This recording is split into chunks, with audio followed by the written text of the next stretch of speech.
Today we're in Birmingham looking at an HMO. There's a guide price on this of 245, but I've got some questions. When you look at Rightmove, I often think estate agents can be quite lazy. Everything doesn't seem to add up on this one. It says it's 7 bedrooms, and I'm going, okay, so this is a 7 bedroom. So does this have sui generis planning status? Because once you get an HMO with 7 people, not bedrooms, 7 people living in it, it's supposed to be sui generis. And you want to know that. On the opening line, as you can see up here, it says 7 bedrooms.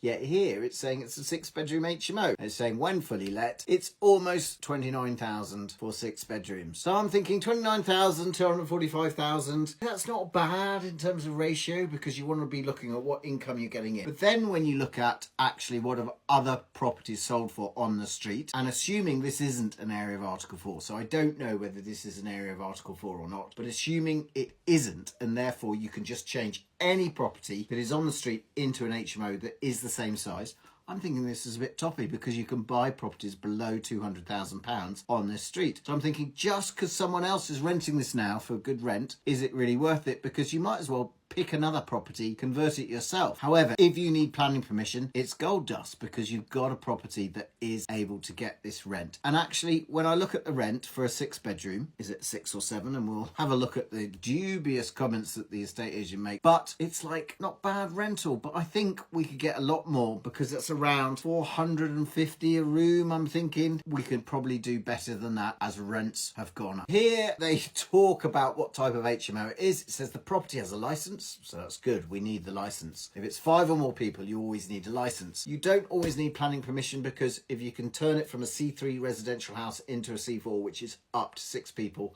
under permitted development. However, a lot of councils have taken away that right under Article 4. So have a look to see whether on the local website, council website, whether this is an area of Article 4. I haven't managed to do that. I'm just looking at these properties. However, it does say 6 beds, including bedrooms, 2 shared bathrooms and 1 ensuite. Is that an extra ensuite? Because it said 7 somewhere else? I don't know. But if it does have 7, that rent is awfully low, so you can increase it. So if it is 7 and it has sui generis, I'll be going buy, but I think they've actually marked it incorrectly and it's 6 bed. The reason I would say buy is because you can increase the rents, you can increase the value, and you could get this valued commercially, which is quite a complex thing to understand. So at the moment, it's not going to be commercially valued.